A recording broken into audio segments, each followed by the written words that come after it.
Sure.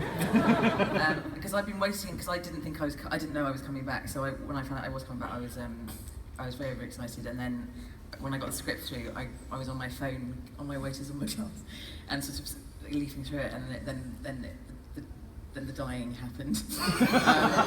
I think I vocalised. I think I may have sworn out loud. I won't do that. You would have really yeah. put it into that Zumba class. Yeah. You would have had a bit of...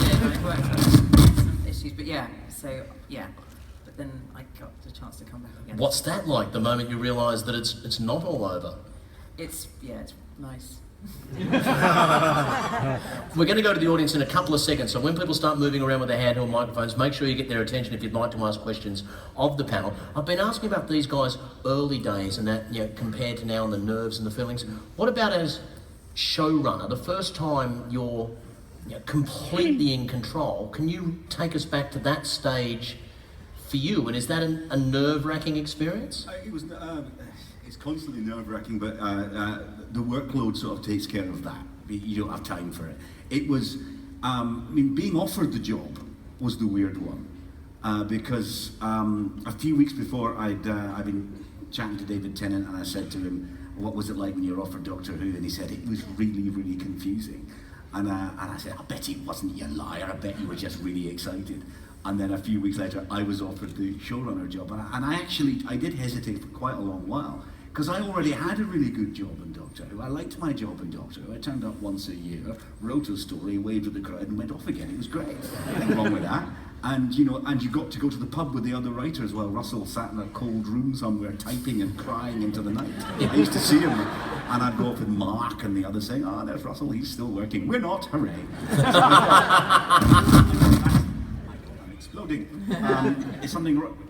I think when you lean forward, there's something cable in your back or something that's making a bit of noise. When you. I hope it's my microphone rather than the cable actually in my. That would confirm all the rumours. No. And then so I got offered the job. I didn't really quite know what to do for ages, and my dad phoned me about something else, and I told him I'd been offered the Doctor Who showrunner job, and he said, "Oh well, obviously you're going to do that. You've always been going to do that. That's what I should have born to do. Of course you're going to do it."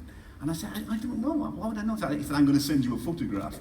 And he sent me a photograph of me reading Doctor Who and the Daleks at the age of 10 or something, which is the photograph that's been around quite a lot since.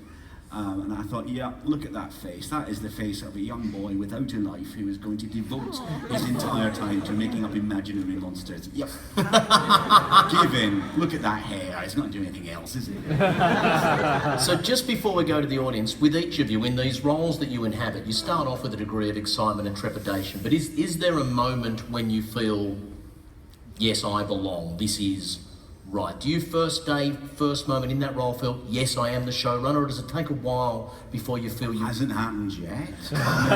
No, I just go on, I'm in a state of constant panic about Doctor Who. I just keep thinking, wouldn't it be great if it just stopped? I don't really mean, I'm not going to do that, but I just think, God, every time you think, oh, that was a good episode, you realise you've got to make another one, which is cruel and unusual punishment.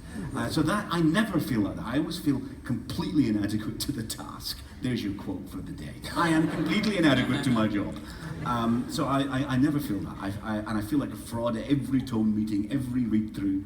I remember the read-through this year for episode 11, which is completely insane. And I was just thinking, people are going to lock me up once we get to the end of this read-through. A read-through in which it was just Peter talking. Peter doing the dialogue and me doing the stage directions because it's a one-hander. And I was thinking, this is just two Scottish blokes in a room barking. I'm going to be carted away. So no, the moment never arrives. I think if you ever entertain the smugness of thinking you're up to a task like this, it's time for you to get sacked. Okay, let's get our microphone holders out there. Grab their attention as we get their answers from Ingrid and Peter. Did you that moment in the plane, yes, I am Osgood, or does it take a while before it starts to feel natural and right? No, I would say I completely agree with Stephen that I don't think you ever think I've nailed this. I've got it. I think. Oh, blimey. What a lovely photograph. right there. There you go. I think you're enjoying that. That was was fun. No, I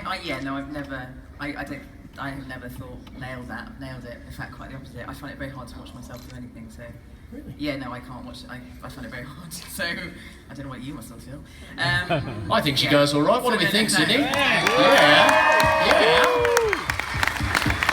What about yourself, Peter? Is there a time, sometime in the first or second series that you've done when you've suddenly felt, yes, this is all just clicked on. I am the Doctor. No, I think you should never feel as if you're on top of it or in a groove with it. I think you've always got to be concerned about it, and you know, I think if you felt as if you nailed it, I hate that expression. Actors say, "Oh, I just nailed it." I would say, "Well, no, you didn't. Actually, there's still a bit of a distance to go." No, I don't feel that. I feel often very, very lucky. I feel close to it sometimes. But I feel very, because I'm a Doctor Who fan, and I have the love of Doctor Who quite strong in me, I feel as if I belong in it. But I never feel as if I'm on top of the Doctor, no. Revealing stuff. We've got a question down the front here. Tell us your name and what's the question you'd like to ask? G'day sweeties, my name is Rachel. I don't have a question, but I have a presentation for Mr. Moffat and Mr. Capaldi. Back in 2005, my parents forced me to watch the very first episode of Doctor Who on An Earthly Child.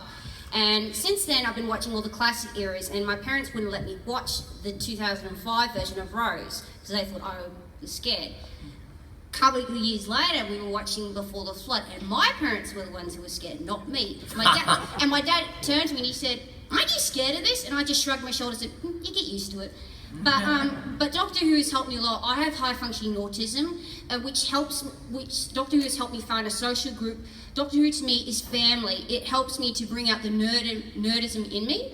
Mr. Moffat, you are an amazing writer, and when everyone says, "Damn you, Moffat!" I go back to him and say, "Damn you, Moffat, for being so brilliant!" Because you are an amazing writer, and I think you would make a great companion. A round of applause. It is, I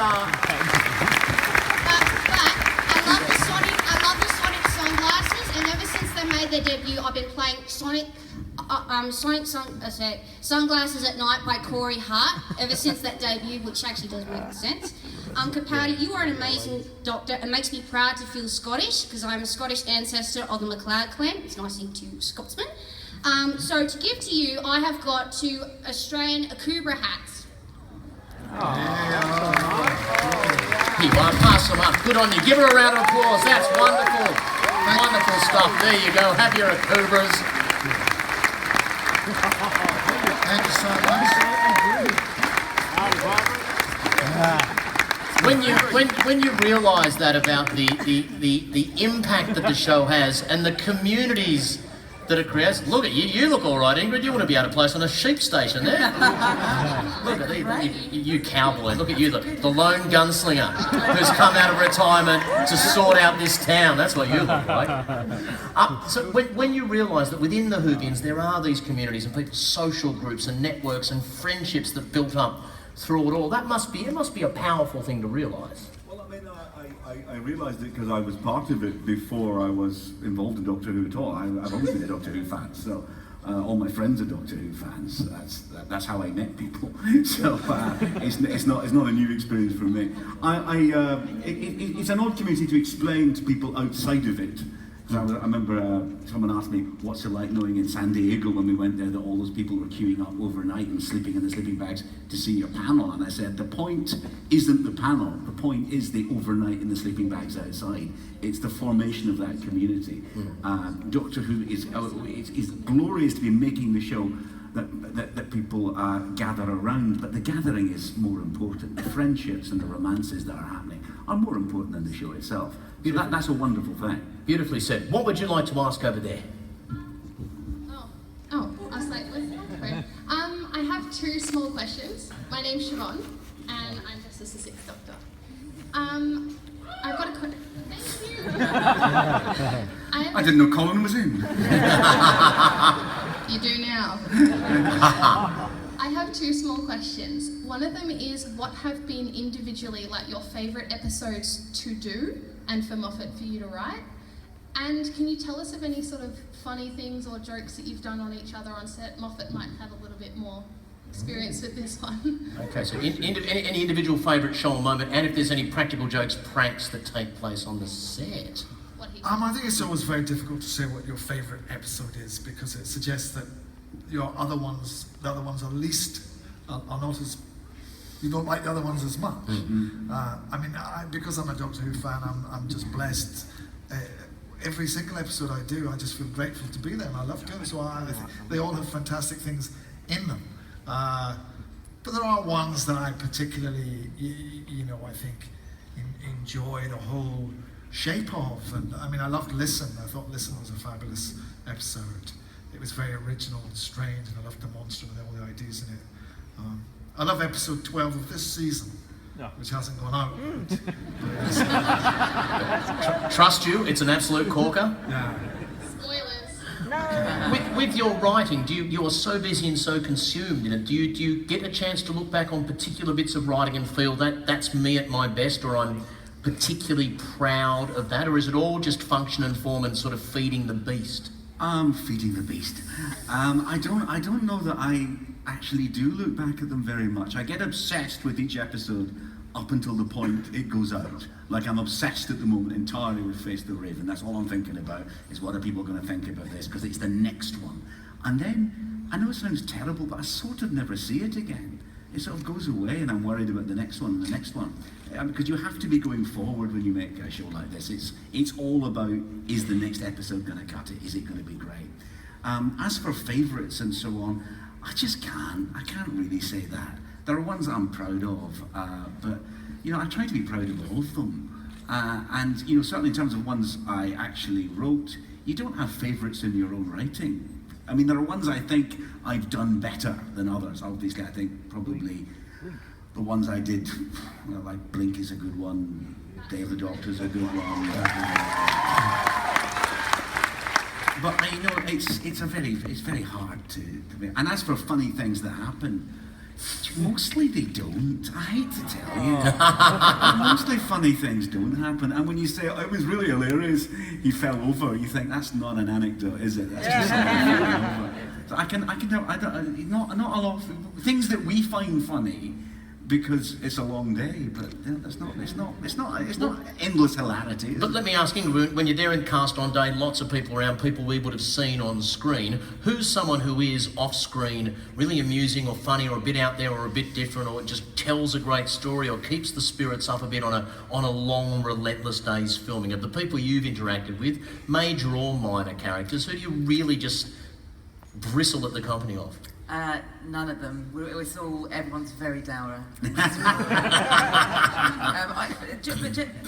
isn't. Because it's quite a fast-paced. You've got to get quite a lot in.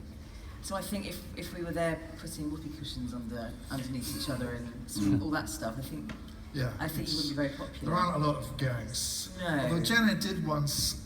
We had a running gag about. I always have running gags about new companions, because I like to wind Jenna up. And I'd suggested a specific actress, who will be nameless, was coming to take over.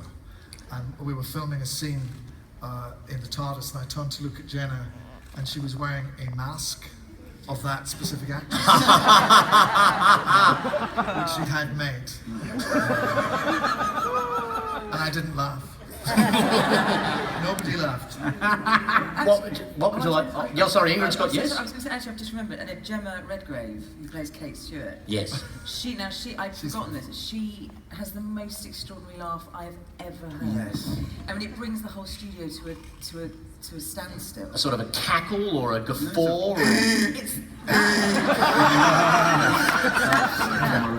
like an asthmatic donkey running up a hill. Yeah, it's amazing. But then in fact, everyone starts laughing because and she can't stop it. She can't stop it. And it's loud. It's very loud as well. So she makes everyone laugh. Wonderful. What would you like to ask here?